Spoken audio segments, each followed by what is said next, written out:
ஸல்லல்லாஹு அலைஹி வஸல்லம் அவர்கள் கூறினார்கள், உங்களுக்கு முன்னர் வாழ்ந்த மக்களில் ஒரு மனிதனின் உயிரை வானவர்கள் வரவேற்று அவரிடம், நீர் உமது வாழ்நாளில் ஏதேனும் நன்மை செய்திருக்கின்றீரா என்று கேட்டனர். அதற்கு அம்மனிதர், நான் மக்களுக்கு கடன் கொடுத்து வந்தேன்.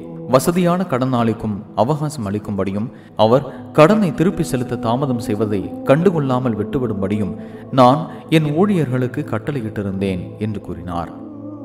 உடனே அவருடைய தவறுகளை கண்டுகொள்ளாமல் விட்டுவிடுங்கள் என்று அல்லாஹ் வானவர்களிடம் கூறினார். இதை ஹுதைஃபா ரலியல்லாஹு அன்ஹு அவர்கள் அறிவிக்கின்றார்கள். மற்றொரு அறிவிப்பில், சிரமப்படுபவருக்கு நான் அவகாசம் அளிப்பவனாகவும் வசதியானவரிடம் மென்மையாக நடப்பவனாகவும் இருந்தேன் என்று அவர் கூறியதாக இடம்பெற்றுள்ளது.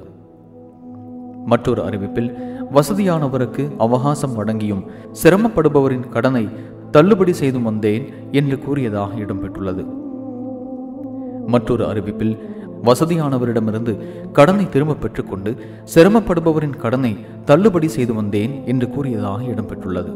சஹீஹுல் புகாரி 2077.